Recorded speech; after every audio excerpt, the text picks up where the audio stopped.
Hello and welcome to a special UMTV segment, What's Next? I'm Daniela Ortega. And I'm Chip Briere. Thanks for joining us. Today's show caters to our graduating seniors of 2013. For the next few minutes, we'll share important information and useful tips to get you ready for the next chapter of your long life. We begin tonight with finance. A lot of graduates, when they get their first job, want to make it rain with their new source of income.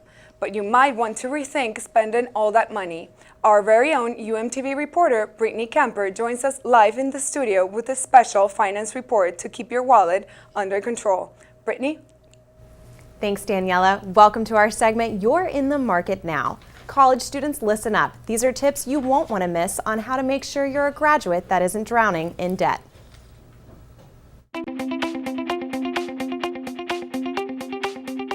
College students who graduate and begin employment sometimes have trouble stretching those first few paychecks. The amount of student debt is up dramatically. College students are incurring more expenses in this economy just as they begin their first jobs. College students owe $950 billion in student loans. That's more than the entire credit card debt in this country.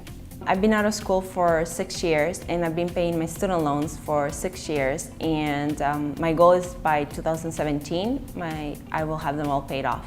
You can be sure that your financial life will change after you graduate.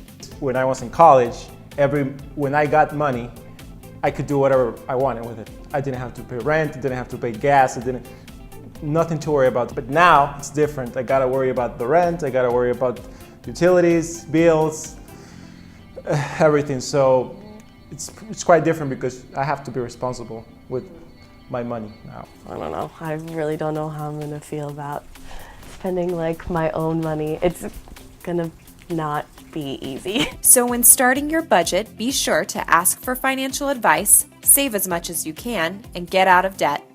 For UMTV, I'm Brittany Camper.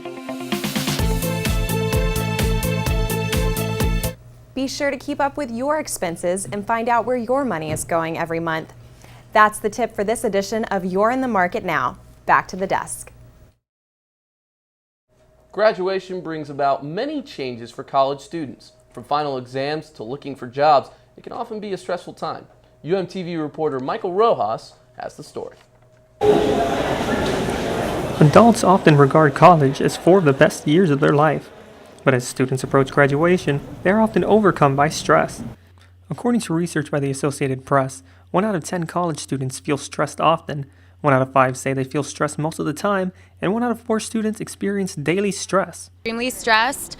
I've gotten probably a good 5 hours of sleep, and in the past week, it's been really tough. I'm taking 6 classes this semester, working on top of it, and I barely have time to even brush my hair. I spoke to Darren Bernal of the Counseling Center about healthy ways of dealing with stress. Some people like to exercise, some people meditate, some people talk to friends, some people need to cry about it, other people need to put it aside for a while until they feel strong enough to deal with it. One of the things about dealing with stress is pleasant activities, enjoyable activities. It's sometimes difficult for your mind to hold both positive and negative emotions at the same time. Counseling Center has a web page and there are lots of other information out there. There are hotlines you can call. All of these things are available. There are lots of resources, and taking a few small steps to get in touch with them can start a chain of events that really provides long-term benefit for you. But Bernal says not all stress is bad. Stress in itself is not a bad thing, but how you react to stress and how you relate to stress is where you can find problems. So I would encourage you to look at the stress in your life and see which of it you can use for positive purposes, and then try to diminish the stuff that's not working for you as well. For more information on healthy ways to manage stress, visit the American Institute of Stress's website at stress.org. Reporting for What's Next, I'm Michael Rojas. Getting a job after graduation becomes an important premise for international students to realize their dreams in the U.S. But how can they work here? Is there any resource for them at Kai Jing-Hu brings us more. Recently, Topple Career Center hosted an event about job search for international students in UM. My name is Zhen Tianzhe. I'm a sophomore student and I'm here for I'm looking for the internship for next summer. By 2012, the number of international students reached about 2,500, accounting for 17% of total students in UM. Helping them get a job becomes a big issue. Topple Career Center, as a professional organization, provides so much information. We'll start off with something like utilizing Topple as an international student, where we cover some basic resources that international students can utilize. Then we'll do something called exploring internships for international students, and we'll usually also have a panel of successful international students who have obtained internships, and they can talk about their experiences, what they liked, what they didn't like, what they would do differently. And then we usually end it with the job search for international students, which is really focused on students once they graduate and obtaining employment here in the U.S. after graduation. In addition to the international student series, advising international students on whether it be internships or job searches or majors, and I stay up to date on all things that are related to international students. We have a dedicated section on our website for international students, so there you can find, again, some of the basic information, lots of different links.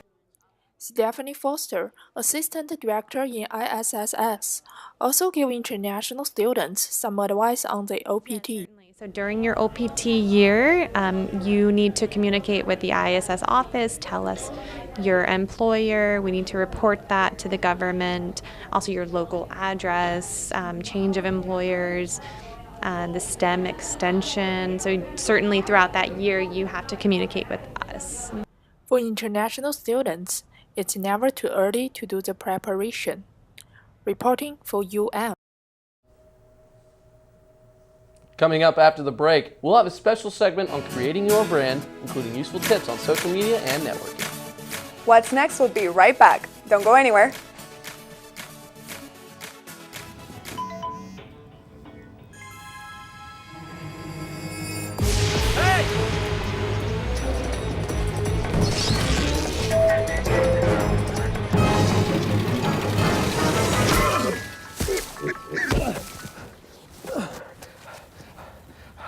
So, same time next week? Well, of course. Put away a few bucks, feel like $1 million. For free tips to help you save, go to Feed the Pig. A single ember that escapes from a wildfire can travel more than a mile. That single ember can ignite and destroy your home or even your community. You can't control where that ember will land, only what happens when it does. Get Fire Adapted now at fireadapted.org. Social media has become a game changer in the hiring process. If you aren't careful, what you post can have a negative impact on your career. UMTV's Derek Combs joins us now with useful tips on social media etiquette. Now, before you start the job hunt, it's important to make sure that you're using social media at its best. It's something that could get you hired or get you fired. A few weeks ago, I stumbled across a workshop at the Topple Career Center that covered some of those aspects. Needless to say, I was intrigued. I wanted to learn more, so I went down to the new Topple Career Center, where I sat down with Maria Tomeno, the Associate Director of Events and Marketing. I asked Maria how best to avoid trouble when using social media. You want to make sure that you have, at the end of the day, you have the authority to approve that or not on your profile. So it's so important that you are in control of your own image and your own brand, and especially if you're job searching, to make sure that employers aren't seeing that side of you. Now you're telling me this could get me another job. Tell me this could get me hired somewhere. How is that? Twitter is if you want to think of it as microblogging, or I saw a great video that Twitter put out the other day about how it's more of like headlines. You can really identify your searches when you can follow companies, you can follow different recruiters, and you can tweet to them. If there are people that you want to contact with, throw a status out there and be like, hey, does anyone know anyone that's in marketing or in advertising? And keeping Twitter open, don't make Twitter private. This is really something that you want people to find you on Twitter. Facebook, you want to keep it private as possible. Twitter, super open. LinkedIn, open. One thing with Instagram you want to be careful of is there's a lot of selfies going on. Anything that you post online is public. So if you are job searching, or if even if you have a position, really pay attention to what you're putting out there for other people to see. Thank you. Thank you very much. Have a great one. Thank you. If you'd like to learn more, you can visit Topple's website at hireacane.com or follow them at Topple on Twitter. Learning how to network effectively is one of the most important skills an individual can use to advance both their personal and professional life. It helps you find jobs, recruit talent, win new customers, and discover investors who will support your ideas. UMTV's Yusen Yuan provides us with some handy networking tips from recruiters, students, and career consultants. Effective networking is crucial for career success. Going to a job fair is a good starting point, where you could network with potential employers. It's very helpful to research the companies you are interested in before you attend a career fair. Some students are prepared, but they still end up wandering around or staring at their phones at a networking event, simply because they don't know how to strike up a conversation with a stranger. Students offer tips on how to break the ice. The best way to start a conversation is with a genuine compliment.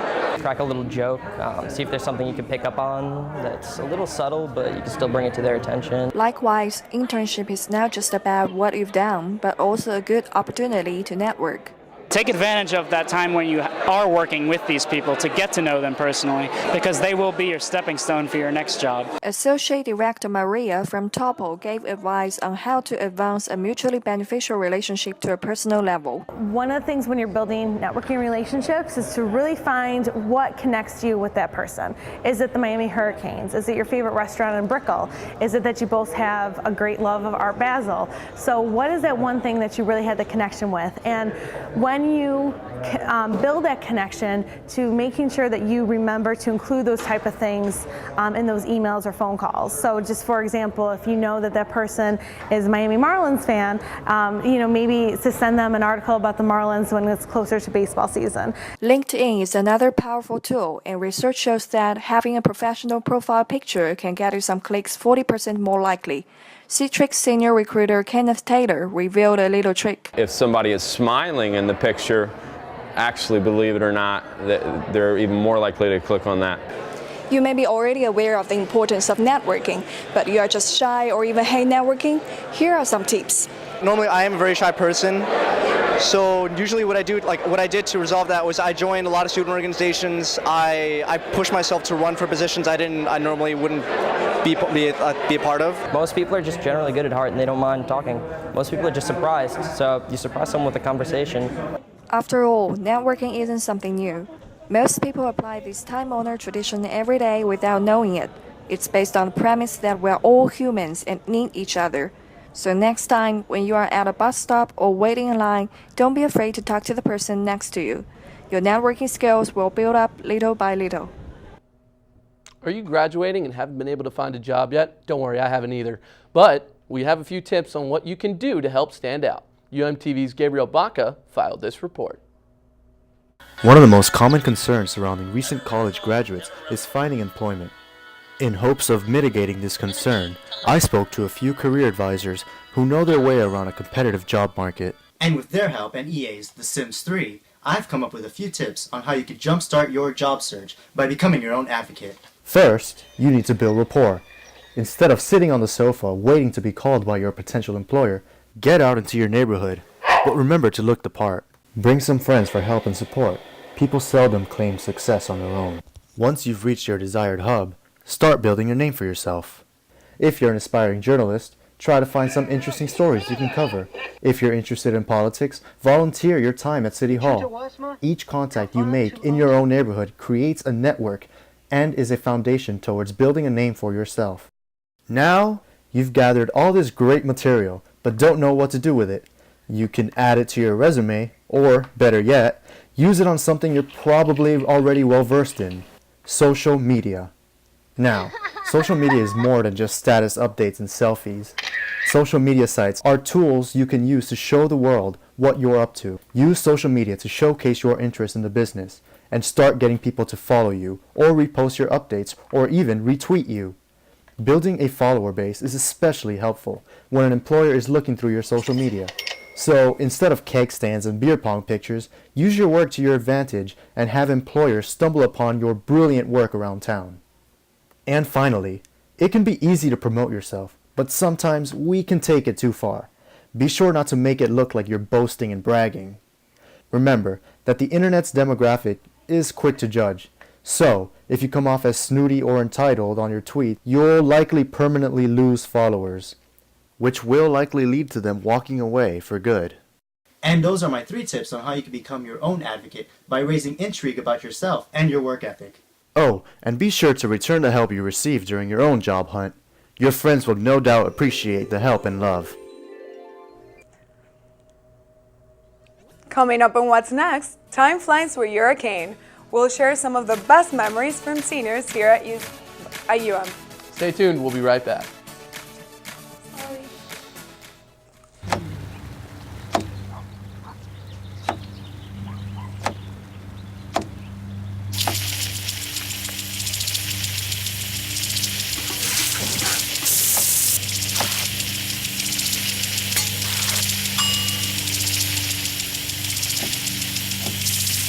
Clean kitchen surfaces, utensils, and hands with soapy water. 1 in 6 Americans will get sick from food poisoning this year. Keep your family safer. Check your steps at foodsafety.gov.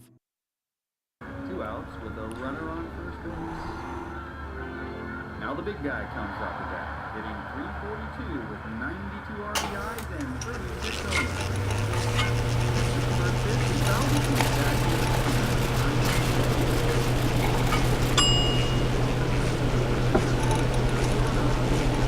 Chill raw and prepared foods promptly. 1 in 6 Americans will get sick from food poisoning this year. Keep your family safer. Check your steps at foodsafety.gov. As you leave the University of Miami, we're sure at some point you'll reflect on the good times. I caught up with a few seniors on campus and found what their best memories are from their time here as a Miami Hurricane. College days are said to be the best days of our lives, and some of the soon-to-graduate Canes shared with us what they will remember most fondly from their time here at UM. Favorite memories were sitting in the front rows of UM football games with all of my great friends and just cheering on in the crowd and getting really excited for a couple of really good home wins. Right, so my name is Joey Maroon, and my favorite memory at UM is watching us beat UF for football.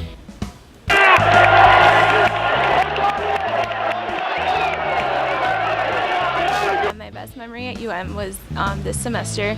I was on the Homecoming Executive Committee, and we all got to stand on the stage and watch the fireworks for Hurricane Hal with President Shalala, so that was a really good moment for me. Other seniors shared their Canes flashbacks online. Ern Haradi said, "Seen parrots, iguanas, jumping fish, and a mouth-opening alligator on the way to class every day." Hernandez shared this emotional pic. Luke Hasselman said, "The time we beat Duke and UNC in the same year in basketball and turned the BUC into a riot scene."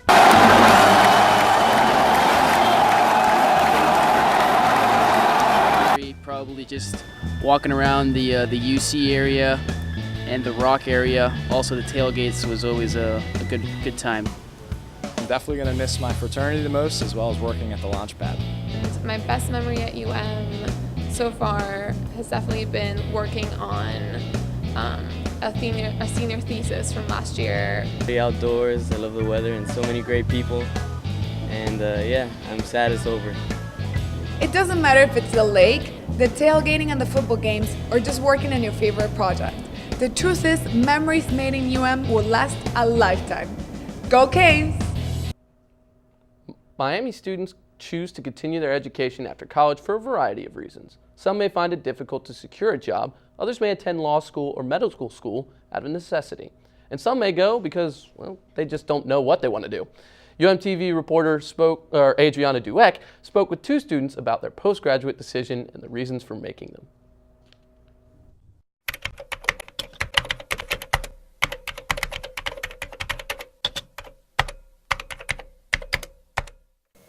A recent study conducted by the National Center for Education Statistics showed that nearly 40% of Americans between the ages of 25 and 29 had at least a bachelor's degree. These statistics, paired with the rising unemployment and immigration rates, are causing students to rethink whether they want to enter the workforce immediately after graduation. Hello, my name is Trudy Smith. I am a 1L at the University of Miami School of Law, and I hope to become a corporate lawyer at some point in the near future. I think that it depends on what you want to do, honestly. Sometimes graduate school is totally unnecessary, so it really just depends on the field. Vivian Lee graduated from the University of Miami at the same time as Smith and went immediately into the workforce. 6 months later, she is working at Jackson Memorial Hospital in the intensive care unit. People have different choices. Majority of my friends are working now because most of grad school requires a couple years of real experiences. And for me, I'm planning to go back to school probably in 3 years. I would think any education is a good investment.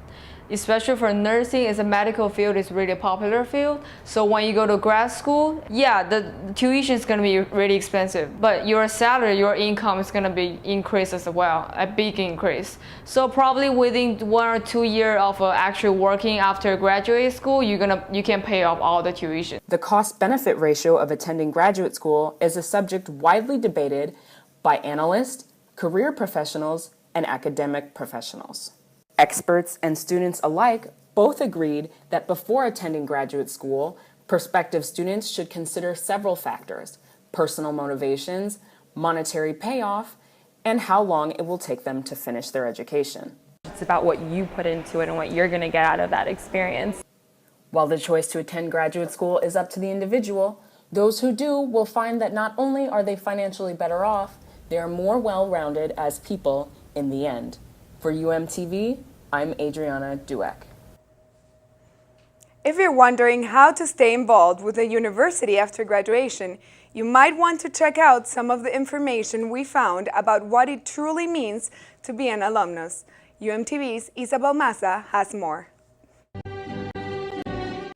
Graduation is an exciting time, but as we venture out into the real world, how can we give back to the university that gave us so much? The first place to start would be the Alumni Association, whose offices are located at the Newman Alumni Center on campus. Kate Lake, Director of Young Alumni and Student Engagement, says dedicated alumni are a crucial part of the university's success. When you look at the alumni involvement in the university, alumni are right there at the base that have a terrific understanding of what they benefited from as a student and can give back of their time, their talent, and their treasure to the university after graduation. The association is responsible for putting on dozens of events throughout the year, and if you're wondering how to become a member, don't worry, you already are. A little known fact is once you hit 15 credit hours, you're technically a member. We are a non-dues based alumni association, meaning you're a member by virtue of having at least 15 credit hours or graduating from the university. The most important part is to make sure all your contact information remains current and updated. When you change an address, or if you get married and change a name, or anything that changes with your status, always think of the university, because we can't provide you with benefits and services if we can't find you. Some of those benefits and services include discounted season tickets, career tools, corporate partnerships, and many more. The association's website also provides a place where alumni can share their stories of success. Being a Cane means being able to be in a great environment, get a world-class education, still have fun while doing it. I mean, I really think that's all it is. I mean, the association also makes sure that Canes across the country always have a home away from home. One thing that happens after graduation that you don't really know until it hits you is that some of those instant access to friends and community isn't always there. So when you move to a new city, you have the Alumni Association. For more information, log on to www.miami.edu/youngalumni. Reporting for What's Next, I'm Isabel Maza. That's going to do it for this edition of What's Next. Be sure to log on to our website, what'snext@um.wordpress.com, for a complete list of all of our stories. We wish you the very best in all your future endeavors, and thanks for watching. I'm Daniela Ortega. And I'm Chip Briere. Good night.